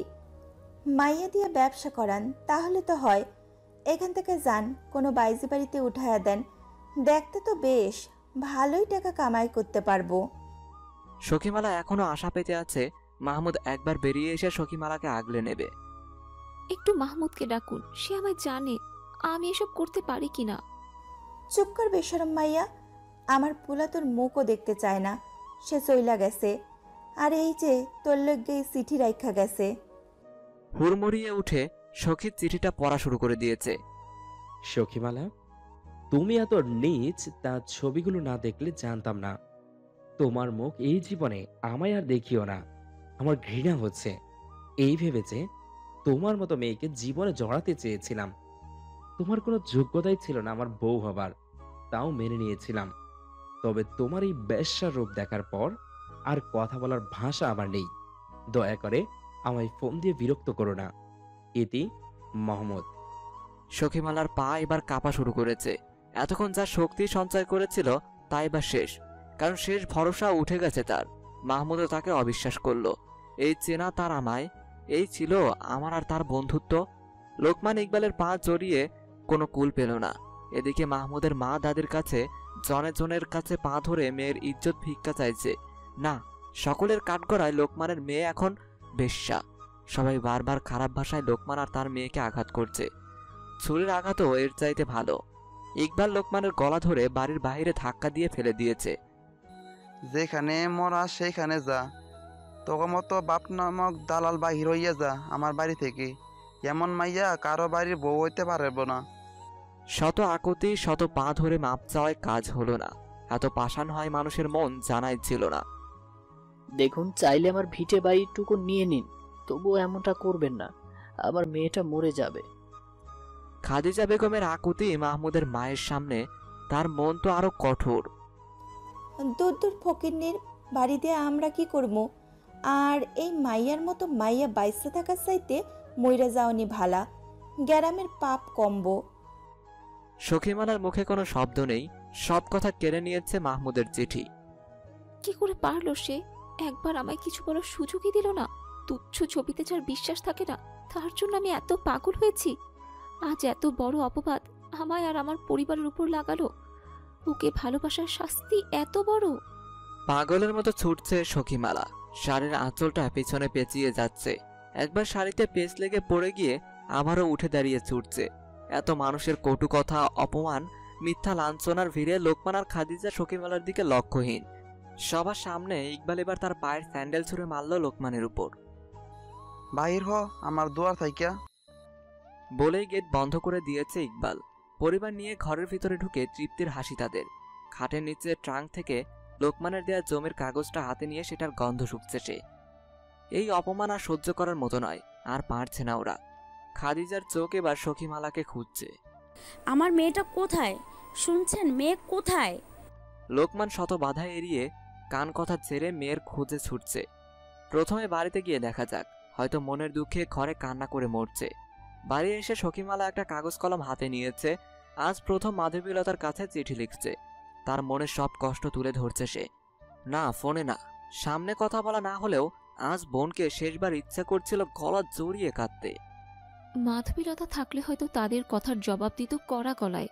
সে নেই, তাই তাকে সব বলবো আমি, সব। ফোনে নয়, চিঠিটা ওর জন্য রেখে যাব। এটাই ওকে সব বলবে। এই চিঠি তার সামনে ভাসবে আর দেখাবে সব কাণ্ড। বাবার অপমান, মায়ের আকুতি, কান্না, আমার ভিতরে দুঃখ। আমার বোন মাধবীলতা, তোকে আমি ভালোবাসি না এটা ভুল। ছোটবেলায় আমার পুতুল ছিঁড়েছিলি, আর বাবা তোকে প্রথম ধমক সেদিনই দিয়েছিল। আর সেই অভিমান আজ কেউ বুকে পুষে রেখেছিস। বিশ্বাস কর বোন, তোকে খুব মিস করি। সারাক্ষণ খালার কাছে ঘন্টায় একবার করে ফোন দিয়ে তোর খোঁজ নিতাম। জানিস আজ আমার সাথে কি হয়েছে? মাহমুদ আমার ভালোবাসার গলা টিপেছে। সমস্ত ঘটনা চিঠিতে লিখেছে সখীমালা। মিলি, জানিস তোকে জড়িয়ে ধরে কাঁদতে বেশ ইচ্ছে করছে। মন চাইছে তোর কোলে মাথা রেখে মনের কথা সব বলি। হয়তো তাহলে মনের কষ্টটা হালকা হতো, তবে তা হলো না। তুই আর আমি ভালো বান্ধবী যদি হতাম, তাহলে হয়তো গল্পটা অন্য রকমই হতো। তবুও আমি রাগ না তোর প্রতি। তুই আমার একমাত্র ছোট বোন। আমি তোর কাছে আমার এই অপমানের বদলা চাই মিলি, বদলা চাই। আমি জানি তুইও আমায় বড্ড ভালোবাসিস। নয়তো মায়ের কাছে তুই আমায় নিয়ে তোর ভাবনা এভাবে রোজ রোজ বলতি না। আমি সবই শুনতাম, কারণ পাশে আমিও বসা থাকতাম। তোর সাথে কথা বলার ইচ্ছে থাকলেও কোথা যেন একটা গিল্টি ফিল করতাম, আর তাই বারবার ফোনটা হাতে নিয়ে রেখে দিতাম। মিলি, জানিস তোকে খুব দেখতে ইচ্ছে করছে। তোর গলা জড়িয়ে কান্না করে আমার মনটা হালকা করতে ইচ্ছে করছে। বড় আফসোস হচ্ছে, কেন যে তোকে দূরে ঠেলে রেখেছিলাম। কেন নিজেকে নিজের কাছে ছোট মনে হচ্ছে। মিলি, আমি থাকি বা না থাকি, ওই মাহমুদ ও তার পরিবারের নাম তুই ওই গ্রাম থেকে মুছে দিস। আমাদের দাদার শেষ পর্যন্ত স্মৃতিটা ওরা ছলনা করে বাবার কাছ থেকে কেড়ে নিয়েছে। সব কিছুর বদলা তুই নিবি। আর মা বাবার কেউ রইল না। মিলি, তুই তাদের দেখিস, আর পারলে আমার মতো খারাপ বোনকে ক্ষমা করিস। আজ বুঝতে পারছি, বোন মানে শুধু জিনিসপত্রের ভাগিদার না, সুখ দুঃখের ভাগিদারও হয়। আর আমার জন্য একটুও কাঁদবি না, আমার কসম তোকে, একটুও না। বেঁচে থেকে তোর জন্য চোখের জল হয়েছি, মরে কি আর হতে চাই না বোন। তুই আমার আদরের বোন রে মিলি। আজ তোকে বললাম, তাও তোর অগোচরে। মনটা ভরে তোকে ডাকতে না পারায় আমার ভিতর সব ছাড়খাড় হচ্ছে। আর ওদের কথায় আমার বেঁচে থাকার ইচ্ছে নেই রে বোন। আমার জন্য বাবা আজ মাহমুদের মায়ের লাথি খেয়েও আবার তার পা ধরে বসেছিল। এটা কতটা যন্ত্রণাদায়ক দৃশ্য ছিল মিলি, আমি তা সহ্য করতে পারছি না। আমার মৃত্যু কোনো আত্মহত্যা নয়, এটা খুন হবে মিলি, খুন। ওরা আমায় মরতে বাধ্য করেছে। আমার জন্য বাবা আজ ওদের পা ধরে কেঁদেছে। ওদের মায়া হয়নি রে, মায়া হয়নি। ওরা বাবার মুখে জুতো ছুঁড়ে মেরেছে। মেয়ে হয়ে জন্মেছি বলে পাপ করেছিলাম রে মিলি। বাবা তো আমরা দুই বোন হয়েছি বলে বেশ খুশি হয়েছিল, তবে আজ বুঝলাম তার একটা ছেলের দরকারও ছিল। হয়তো আমাদের একটা ভাই থাকলে তাদের গলাটা আলাদা করে নামিয়ে দিত তখনই। কেন আল্লাহ ছেলে বানিয়ে পাঠালো না রে? তাহলে তাদের লজ্জা নয়, গর্ব হতাম রে, গর্ব। মেয়ে হয়ে জন্মে বাবা মাকে কি লাঞ্ছনাটাই না দিলাম। আমার ভিতরে এখন কি চলছে তার সব লিখে বোঝাতে পারছি না, তবে একবার আমি যেখানে দাঁড়িয়েছিলাম সেখানে দাঁড়িয়ে দেখ, সব বুঝতে পারবি। মিলি, তোর কাছে এটাই আমার শেষ ইচ্ছে বোন, শেষ ইচ্ছে। আমার মৃত্যুর বদলা নিস বা না নিস, বাবার অপমানের, মায়ের অপমানের বদলা তুই নিবি। তুই আমার বোন না, তুই আমার ভাই।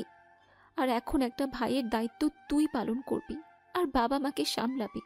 তাদের লজ্জা না, ঢাল হবি, বিশাল বড় ঢাল, যে ঢাল সমস্ত জঞ্জাল থেকে বাবা মাকে দূরে রাখতে পারে, রক্ষা করতে পারে। যারা বাবা মাকে অপমান করবে, জবাবে তাদের মুখের 2-4টা দাঁত ভেঙে দিতে পারবি। ইতি, তোর অধম বোন সখীমালা। চিঠিটা লিখে মাহমুদের দেওয়া চিঠিটার সাথে দিয়ে একটা ভাঁজ করে মাধবীলতা আর সখীমালার ছোটবেলার মা বাবার সাথে তোলা ছবিটার কাছে রেখেছে। এখানেই আমার বোনটার চোখ যাবে সর্বপ্রথম। চিঠির মাঝে মনের সব কথা প্রকাশ করে গেছে মাধবীলতার কাছে। যা বাবা মাকে বলতে পারেনি তা বোনকে এত বছর পর অনায়াসে বলেছিল। তবে এই বলাই কি শেষ বলা ছিল? লোকমান বাড়ি এসে দেখে ঘরের দরজা খোলা। মনে শান্তি এলো, মেয়ে আমার বাড়িতে এসেছে। এখন কোনো মতে কিছুটা শান্ত করতে পারলেই হয় আর কি। খাদিজা তাড়াহুড়ো করে ঘরে ঢুকেছে, তার ভিতরে ভয়ে ভয়ে শুকিয়ে আসছে মেয়ে কোনো ভুলভাল কিছু করলো কিনা। সুখের ঘরটায় পা বাড়িয়েই স্তব্ধ হয়ে গেছে খাদিজা। মা করে চিৎকার করে বসে পড়েছে মাটিতে। খাদিজার চিৎকারে লোকমানের ভিতরটা মুচড়ে দিয়ে উঠেছে। ভিতরে এসে সেও দরজায় বাড়ি খেয়ে পড়ে গেছে। সখীমালা তার পরনের শাড়িটা উপরের ঝুলন্ত ফ্যানের সাথে বেঁধে ঝুলছে। গলাটা বেশ লম্বা হয়ে গেছে। মৃত্যুর সময় তার চোখ কেমন ছিল, এখনো তার চোখের পানি শুকায়নি। পানি এখনো তরতাজা ঝরন্ত। তাকিয়েই ওই পারে পাড়ি দিয়েছে সখীমালা। চোখ খোলা তার, যেন কিছু দেখার আশায় চোখটা মেলে রেখেছিল। হয়তো বোনকে দিয়ে আদেশটা পালন করলো কিনা সেজন্য। সমস্ত খবর ময়নাদের বাড়িতে পৌঁছে গিয়েছে। এত জন নিয়েও ময়নার বাবা আরমান গায়ে কাঁথা মুড়িয়ে কাঁপতে কাঁপতে ছুটেছে। ময়না আর তার মা তাড়াতাড়ি চলে এসেছে। আরমান তো অসুস্থ, তাই একটু লেট হয়েছে। আর সুস্থ থাকলে তো সে গিয়ে ওই ইকবালের মুখটা থেতলে দিত, যে মুখে এই বৃষ্টি ভাষাগুলো বলেছে। লোকমান আর খাদিজাকে ডেকেই চলেছে সবাই। দরজাটা কেউ খুলছে না কেন, সবাই ঝড়ো সড়ো বাড়িতে। পেছনের জানালা দিয়ে শুধু সখীমালার লাশ দেখা যাচ্ছে। মানুষের ভিড়ে পা ফেলার জায়গা নেই এখানে। আরমান বাড়িতে ঢোকার সময় মানুষের নানান কথা বলা বলে শুনে ভয়ে চুপসে গেছে। ভাইজান, ভাবি, সখী, সখীমা, দরজা খোল মা। তোরা ঘরের দরজা আটকায় আসুস কেন? ময়নার মায়ের করুণ ডাকে কেউ ঘর থেকে বের হয়নি। আরমানের শরীরে এবার ঘেমে একাকার, জ্বর উধাও। জ্বর এখন তাকে কাবু করতে পারছে না। কাঁথাটা ছিটকা দিয়ে ফেলে দরজায় লাথি মারতে শুরু করলো। তার সাথে যোগ দিল গ্রামের 2 তরুণ। দরজা খুলে ময়নার মায়ের কান্নার অন্ত নেই। ভাইজান, এই ভাইজান, আপনি কথা কন না কেন? ভাবি, এই ভাবি, কি হইল আপনাকে? সখীমা, ওই সখীমা, এমনি শুয়ে আসুত কেন? কি হইল আমার ভাইজানের? ওই ময়নার পাপ, আমার ভাইজান কথা কয় না কে? সখীমালাকে ফ্যান থেকে নামিয়ে বুকে জড়িয়ে ধরে লোকমান ও খাদিজা ওই পারে পাড়ি দিয়েছে। বিষ খেয়েছে ওরা। বিষ তো কেউ ঘরে রাখে না, আর এত তাড়াতাড়ি ওরা পেল কোথায়? ওদের পাশে বিষের বোতল। আরমান এখন এত শত শত প্রশ্ন ছেড়ে তাদের পায়ের কাছে বসেছে। বারবার বলছিলাম মিয়া ভাই ওই বাড়িতে যায়েন না। ইস, আমি যে কেন গেলাম না। দুঃখে সুখে প্রাণ যায়। ভাইজান কথা কোন আমার সাথে। মাই মরার সময় তো কইছেন আপনি যাতে আমারে দেখা রাখেন, তাইলে আপনি চলে গেলে আমারে কে দেখবে? আমার মাথার উপর থেকে ভাইয়া ছায়া যে কাইরা নিলেন, এক মাইয়ার কথা কইরা নিজের গলায় ছুরি চালাইলেন, ওই বাড়ি গেলেন। এখন তো আরেক মাইয়া এতিম হয়ে গেল। ভাইজান, ভাইজান, ভাইজান গো, ও কি হয়েছে? কি হয়ে গেল? আমার ভাই নাই, ভাবি নাই, ভাতিজাটাও শেষ। আমার তো সবাই চলে গেল।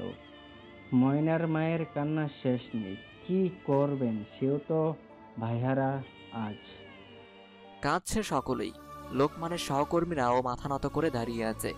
আরমান ইতিমধ্যে তাদের এখান থেকে যেতে বলে দিয়েছে। এখন বন্ধুর চেয়ে শত্রু বেশ ভালো। এত বছর ধরে ভাইকে চেনে, তার এমনটা করলো। একবার প্রতিবাদ তো দূর, উল্টো ওরা অপমান করলো। ময়না আর তার মাকে একা সামলানো দায় হয়ে পড়েছে আরমানের। মাধবীলতা আর তার খালা শাহানাত চলে এসেছে। মাধবীলতার চোখের জলে ভাসছে। আমায় রেখে কি করে চলে গেলে বাবা? মা, আমার কি দোষ ছিল আমায় এতিম করে গেলে? তুমি না বলেছিলে এবার এলে আমায় কত কি রান্না করে খাওয়াবে? কই এখনো রান্নাঘরে ঢুকছো না কেন? বাবা কেন এখনো বাজারে গেল না? কই সখী, সে কেন ঘরে গিয়ে আমার জন্য বিছানার এক কোণে জায়গা করছে না কেন? সখীমালার কাছে বসে আরো কাতর মাধবীলতা। এক মায়ের পেটের বোন আজ লাশ হয়ে সামনে পড়ে আছে। একদিনে বাবা মা বোন সব হারিয়ে একা মাধবীলতা। আগে ভাবতো সখীটার বিয়ে হলে ঘরটা তার হবে, একা ঘরে ঘুমাবে। তবে এমনটা তো চায়নি। বোন ফিরে আয়, তুই এটা তোরই ঘর। আয় বোন, আয় না। আমি তোর কোনো কিছুতে ভাগ বসাবো না রে। কি হয়েছে তা জানার জন্য মরিয়া মাধবীলতা। সেখানে কি হয়েছে তা স্পষ্ট তো আরমানও বলতে পারছে না। যারা সেখানে ছিল তারাও এখন এখানে হাজির নেই। তারা লজ্জিত বেশ। এমনটা হবে তা ভাবতে পারেনি। কি থেকে কি হয়ে গেল, মাহমুদের বাড়িতে খবরটা চলে গেছে। ইকবাল তৃপ্তির হাসি এঁকে মুড়ি চিবাতে ব্যস্ত। মনে মনে তার প্ল্যান কে জানে। যা, তোর কাম শেষ। বছরখানে গ্রামের কারোর কাছে দেহা দিবি না। কিছু টাকা ছুঁড়ে মেরে বিদায় জানিয়েছে ইকবাল এক লোককে। কে ছিল সে? তার প্ল্যানের কোনো বিশেষ অংশ নয় তো। সবাইকে কবর দিয়ে এসেছে আরমান। পা তার চলছে না, এমন সোনার টুকরো মানুষ ছিল লোকমান। তাকে আজ কবরে শুইতে হাত কাঁপছিল তার। সারাদিন মাধবীলতা বাবা মা বোনের লাশটা যেখানে ছিল সেখানে বসে মাটিতে তাকিয়ে রয়েছে। সন্ধ্যায় কিছু একটা ভেবে ঘরে ছুটে গেছে। মনে তার কিছু টানছে ঘরটায়। পুরো ঘরটা গোছালো। হবেই তো, সখীমালা বেশ গোছালো। আমি এসে কোনো জিনিস এলোমেলো করলেই মুখ ফুলিয়ে বসে থাকতো সে। ময়না পিছু পিছু এসে হাজির। সব দিকে চোখ ঘুরিয়ে এবার চোখ তাদের সবার একসাথে তোলা ছবিটার দিকে। আর তারপর একটা কাগজ আর কলম পাশে রাখা দেখে দৌড়ে এসেছে মাধবীলতা। তার মনে এটাই চলছিল, সখী কোনো কিছু লিখে যায়নি তো তাকে। নিশ্চয়ই কোনো না কোনো প্রমাণ রেখে গেছে। তার সন্দেহ ঠিক, সখীমালা ওর জন্য রেখে গেছে। তবে আরেকটা বিষয় ক্লিয়ার হলো, না, বাবা মা বিষ খেয়ে মরার মতো দুর্বল নয়।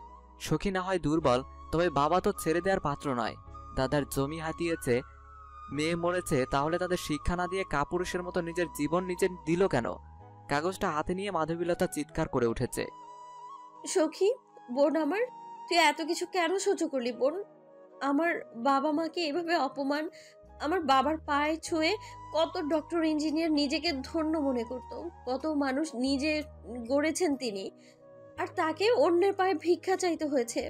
আজ আমার বোন আমার মন খুলে তার সব বলল, তবে আমার মনের কথাটা শুনলো না। সখী, আমিও তোকে বড্ড ভালোবাসি রে, বড্ড। ওই মাহমুদ আর তার পরিবারের সব ধ্বংস করবো আমি, তোর কসম। আমার বোনকে যে এভাবে কাঁদিয়ে পরপারে পাঠিয়েছে তাকে আমি ছাড়বো না, কিছুতেই না। মাহমুদ, তুই আমার বোনকে খুন করেছিস, আমার বাবা মাকে খুন করেছিস। তোর বাবা আমার বাবার শেষ সম্বলটুকু কেড়ে নিয়েছে, তাকে মরতে বাধ্য করেছে। ছাড়বো না আমি কাউকে, কিছুতেই ছাড়বো না। আরমান আর ময়না এবং তার ফুফুর সাথে মিলে বিরাট প্ল্যান করেছে মাধবীলতা।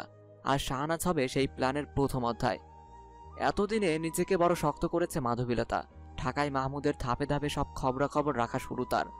আর গ্রামে আরমান আছে, ইকবালও তার পরিবারের খোঁজ নিচ্ছে। টাকার লোভীকে হাত করতে 2 মিনিটের বেশি সময় নেয়নি আরমান। শাহানাজকে নিয়ে হাসপাতালে যাওয়া সব, তাকে দেখে প্রথম ছাড়া মিথ্যা অপারেশনের বাহানা, আরেকজনের রিপোর্ট কার্ড শাহানাজের নামে করা, ডক্টরকে টাকা দিয়ে কিনে তাকেও প্ল্যানে সামিল করা। মাহমুদ এইভাবে বিয়ে করবে না, তাই শাহানাজকে মরা বানিয়ে ওর ঘরে প্রবেশ। তারপর তো সব আপনাদের জানাই। তবে আরমান মরার গল্পটা মিথ্যা, সম্পূর্ণ মিথ্যা। ইকবালের চোখে ছিল আরমানের সম্পদ, তাই এত কিছু প্ল্যান করতে সময় লাগেনি। বর্তমানে ময়না মাধবীলতার কাঁধে হাত দিয়ে তাকে শান্ত করছে। দেখো মিলি, আমি বাবারে হারাই এতিম হইছি, তুমিও এতিম। তোমার তো সারা জীবনের জন্য হারাইছে, আর আমার বাবাকে মৃত্যুর অভিনয় করতে হয়েছে। ওদের চোখে আমি তুই দুজনেই এতিম। আমাদের এমন কোনো লোক নাই সব সামলানের, তাই এই সুযোগটা ওরা নিবই। তা তো ঠিক, আমিও তাই চাই। তবে তোমার মামা এলো কোথা থেকে? ময়না এবার মিট মিট করে হাসছে। মাধবীলতা বলে কি, ওই মিলি, তুমি না কইলা একজন পুরুষ বাড়িতে দরকার, মায়েরে যেন একলা না রাখি, তাই তো আব্বার এক বন্ধু ও তার বউ বাচ্চা নিয়ে আমাকে এখানে আসে। আচ্ছা বাবু, আমি এখন যাই, বেশি সময় আমাদের একসাথে দেখলে সন্দেহ করব। মাধবীলতা ময়নার মাথায় হাত বুলিয়ে দিয়ে বিদায় জানিয়ে চুপ করে খাটে বসেছে। কিছুক্ষণের মধ্যেই লতিফ মাধবীলতার ঘরে চুপি চুপি ঢুকেছে। বোন, ও বোন, ঘুমাইয়ে গেছো? মাধবীলতা পিছনে ফিরে দেখে লতিফ কাঁধে গামছার আড়ালে কিছু লুকিয়ে নিয়ে এসেছে। না, লতিফ ভাই জেগেই আছে। যাক ভাই, তো খালি পেটে কি ঘুম হয়? আহো, তোমার লাগিয়া খাওন আনছি, কিছু মুখে দিয়ে ঘুমাও, আর কারো কাছে বলো না এই কথা। মাধবীলতা অবাক হয়ে লতিফকে দেখছে। এই তো সেই ডাকাতের দলেরই এক সহপাঠী। তার এত দয়াবান হওয়ার কারণ কি? ও তো সমান ভাগে ভাগিদার আমার পরিবারকে খুন করার। কি হলো বোন, আয়ো না কে? মাধবীলতা উঠে বসে লতিফকে প্রশ্ন করল। আচ্ছা লতিফ ভাই, আমার প্রতি এত সদয় কেন আপনি? ও মা, কি কও তুমি? তুমি হইলে আমার শালার বউ, সদে তো থাকবই। তবে আর একটা কারণ আছে, তোমার চেহারা মানে ওই চোখগুলা একজনের মতোই, তাই মায়া লাগে আমার। লতিফ কি সখীমালার কথা বলছে? সখীমালার চোখ আমার মতোই তো, তা মায়া হবে কেন? কার চোখ? আর সে কোথায়? কইতে পারবো না আমি, আমার কিছু জিগাইও না, খায় নাও, আমি যাই। এসেছিল মুখটা উজ্জ্বল বর্ণ নিয়ে, তবে গেল মলিন মুখ নিয়ে। এর কারণ কি? আর মাধবীলতা ভালো করে জানে লতিফ সব জেনেও কিছুতেই কারো কাছে মুখ খুলবে না, না খোলাটাই স্বাভাবিক। তখনই ফোনের স্ক্রিনে হাতুড়ে ডক্টর নামটা ভাসছে। মাহমুদ আবার ফোন দিয়েছে। এবার আর না তুলে পারল না মাধবীলতা। হ্যালো। ওরে বাবা, এতক্ষণে ফোন রিসিভ করার সময় হলো মহারানীর? কাজ করছিলাম তো সারাদিন। হ্যাঁ জানি, লতিফ ভাই বলেছে ওরা খাবার না দিলেও তুমি নিয়ে খেতে পারতে। ওরা একবারও বলবে না খাও বা খেতে বসো। তোমার নিজের খেয়াল নিজেকেই রাখতে হবে, কারণ আমি তো সেখানে নেই। কি? আমার কথা মনে হয়নি সারাদিনে? কি হলো, চুপ যে? এমনি খেয়েছো? তুমি খাওনি, আর আমার গলা দিয়ে কি করে খাবার নামবে মাধবীলতা? মাধবীলতার চোখের পানি গড়িয়ে পড়ছে। এই মাহমুদ না চাইলেও কেন আমার মায়ের বাঁধনে বাঁধছে? কেন? ওর এইসব মায়ায় পড়ে সখী আজ নেই। ওর জন্যে, শুধু ওর জন্যে। একবার তো ইচ্ছে হয় সব মিথ্যে ওই চিঠিকে মিথ্যা বলে মাহমুদকে আগলে নেই বুকে। তবে সখীর সেই ঘটনা আমায় তো বারবার মনে করিয়ে দেয় এই মাহমুদের মুখোশের আড়ালে আরেক মাহমুদ লুকিয়ে আছে। তা মানতে বাধ্য করে। বড় কষ্ট হয় আমার, বড় কষ্ট হয়। মাহমুদ শাহনাজ বেগমের মতো কাউকে দেখেছে, তার মাধবীলতাকে বলল না, কারণ আবার সে কান্না জুড়ে দিবে। এর চাইতে চেপে যাওয়াই ভালো। এই মাধবীলতা, লক্ষ্মী বউ আমার, খেয়ে নাও না প্লিজ। খাবো তো, তুমিও খাবার নাও। আচ্ছা আচ্ছা, ভিডিও কলে ফোন দেই আর দুজনে একসাথেই খাই, কি বলো? না, দরকার নেই, এমনি কথা বলো। মাধবীলতার নিষেধ, কারণ ওর চোখে পানি। মাহমুদ সব বুঝে ফেলতে পারে। হাজার বাধা শোনেনি মাহমুদ। ভিডিও কলে ফোন দিয়ে সামনে খাবার নিয়ে বসেছে দুজন। মাধবীলতা, আমার না তোমার হাতে খেতে ইচ্ছে করছে। মাধবীলতা ছলনার হাসি মুখে এঁকে মাহমুদকে বলল, দিব একদিন সময় হলে খাওয়াবো, এখন খাও তো। কিসের খাওয়া মাধবীলতা? আমার কিচ্ছু ভালো লাগে না, সব ছেড়ে ছুটতে আসতে মন চায়। তুমি কেন যে জেদ করো, ওইসব বুঝবে না। খাও, এবার আমায়ও খেতে দাও। একে অপরের দিকে তাকিয়ে কিছু পেরে দিয়েছে। মাধবীলতা, আমি তাড়াতাড়ি আসবো, চিন্তা করো না। আচ্ছা হাতুড়ে ডক্টর, আমার চোখ নাকি অন্য কারো মতো? তোমার কি মনে হয় আমার মতো চোখ আরো কারো আছে? আচমকা মাধবীলতার প্রশ্নে মাহমুদ বিভ্রস্ত। এটা কি বলে দিল মাধবীলতা? মাহমুদের গলার আওয়াজ শক্ত হয়ে গেছে, চোখও লাল বর্ণ। কঠিন গলার আওয়াজে মাধবীলতাকে বলে উঠল, হলেই বা কি মাধবীলতা, আমার বউ তুমি, তোমার মতো আর কেউই নয়। আর রইল চোখ, সে তো মানুষের সাথে মানুষেরই হয়। মাহমুদ কি ক্ষিপ্ত হয়ে কথাটা বলল? তবে মাধবীলতা অবাক, মাহমুদ এত ক্ষিপ্ত হলো কেন? ওর ভয় পাওয়ার কথা। তিনটে মানুষ খুন করে এত রাগ কিসের? আমি বুঝতে পারছি না, বারবার মনে হয় মাহমুদ নির্দোষ, আবার সেই চিঠি সব ধেস্তে দেয়। আল্লাহ সঠিক পথ দেখাও আমায়। মাহমুদ দোষী কিনা জানি না, তবে চিঠিটার রহস্য বের করে সবাইকে শিক্ষাটা দেব। আর মাহমুদ দোষী না হলেও ওর শাস্তি তো পেতে হবে, কারণ বাবা মায়ের কষ্ট মানে ছেলেরও কষ্ট। আমি মাহমুদকে নিয়ে এত কেন ভাবি? তাহলে ময়নার কথা কি সত্যি? আমি কি ওর প্রেমে পড়ে গেলাম? যদি সত্যিই হয় তাহলে সুখীর খুনের বদলা কি করে হবে? মাধবীলতার দিন কেমন কাটছে তা আল্লাহ জানে। সবসময় একটাই চিন্তা, তার প্রতিশোধের আগুনে যেন মাহমুদ না জ্বলে, সেই ভয়ে চুপসে আছে। আর বারবার তার প্রাণ থেকে সে ধেস্তে যাচ্ছে। ময়না মাধবীলতার হাল বেশ বুঝতে পারছে। সে দিব্যি দেখতে পারছে মাহমুদের জন্য তার অফুরন্ত ভালোবাসা। তবে এই ভালোবাসার মূল্য কি আছে মাহমুদের কাছে? ময়নাও চুপ। মাধবীলতাকে সে আর ভাবনায় ফেলতে চায় না। দেখা যাক কি হয়। সপ্তাহখানেক পর মাহমুদের মা একটু মাধবীলতার ঘরের দিকে আসতেছিল। তখন ময়না আর মাধবীলতার কিছু কথোপকথন শুনতে পেয়ে দরজায় আড়ি পেতে দাঁড়িয়ে পড়ল। ময়না আর মাধবীলতা মাহমুদের মায়ের জালে ফাঁসতে না, মাহমুদের মাকে ফাঁসাতে এসেছে। আর সে তাদের দিকে আসছে দেখেই কথা বলা শুরু করে দিয়েছে। ওমা বুবু, তোমাগো শহরে 5তলা বাড়ি? হ্যাঁ, বাড়ি তো একটা না, 2টা। আর আমার নামে আমার বাবা ব্যাংকে বহু টাকা রেখে গেছেন। ইচ্ছে করলে 4-5টা চাকর চাকরানি রেখে আমিও তো খেতে পারি। ও, এত টাকা পয়সা থুইয়া এই গ্রামে আমারে মানুষ করতে আইছো কেন? মাধবীলতা আরেকবার দরজায় চোখ বুলিয়ে নিল। মাহমুদের মা আছে কিনা শিওর হওয়া তো দরকার। আরে তুমি বুঝবে না, দরকার আছে তাই এসেছিলাম। তবে দেখছিলাম এখানে আমার কারো দরকার নেই, তাই আবারও চলে যাব, আর আসবো না। মাহমুদের মায়ের চোখ কপালে। এই মাইয়ের তো ফকিন্নি ভাবছিলাম, তবে এই তো ময়নার চাইতেও বেশি মালদার পাটে। ময়না ঠিকই কইছে, আইসে তো সে সব ফেলায় আমার পোলার লইগাই আইসে রে। বাজান আমার পচা ডোবায় ডুব দেয় নাই, বাজান তো বড় রুই ধরছে। ও বুবু, তোমার বাড়িতে কে আছে ভাই বোন? না গো ময়না, আমার বাড়িতে কেউ নেই, সবাই মারা গেছে। ও, তাইলে তো সব তোমার একলা। হ্যাঁ হ্যাঁ, তা তো আমার একারই। একটা বাড়ি থেকে তো মাসে লাখ টাকা ভাড়া পাই, আরেকটায় আমি থাকি, তবে 4তলা ভাড়া দেয়া। বুঝো না, টাকা চাই তো, অনেক টাকা চাই।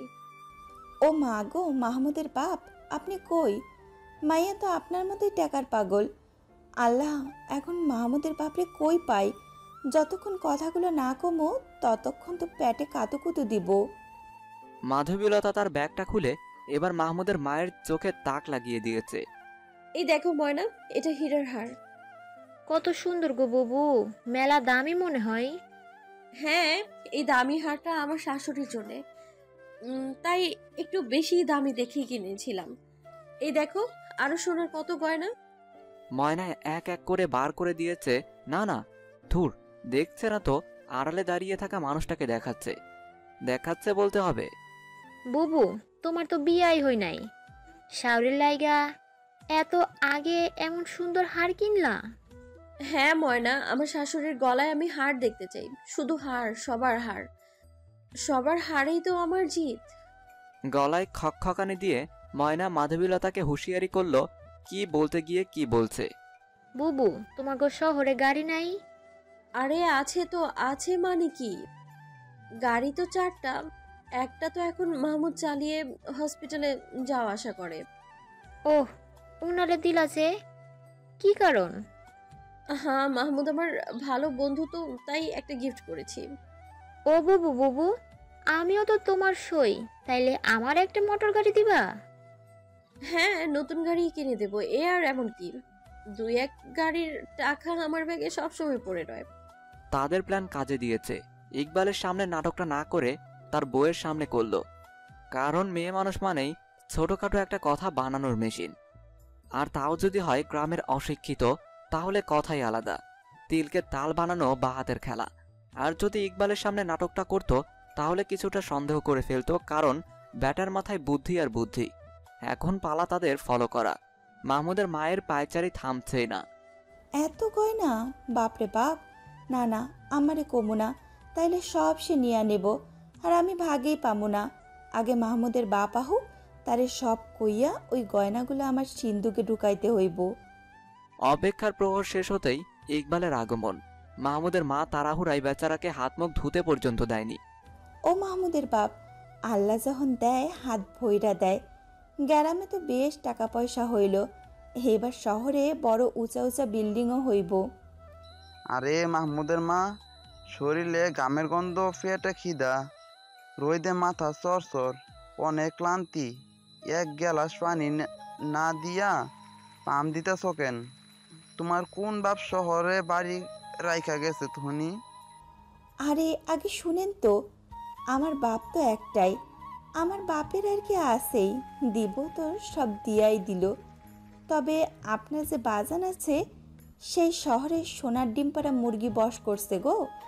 কি কইতাছ? সোজা কইরা কও, নইলে এখন গালে দুইটা থাপ্পড় খাইবা। অনেক দিন মাইর না খাইয়া মনে হয় শরীরে পাকাইতাছে। মাহমুদের মা এবার ঢোক গিলে নিল, আর কানে শোনা আর চোখে দেখা সব কথা বলে দিল। ইকবালও অবাক। ওই মাইয়া আসার পর থাইকা তো মনে হয় না এত বড় লোক। তোমার কথা হাসা হইলে তো তাইলে বাপ জান আমার চাইতে বড় মুরগি ধরছে, কি কও?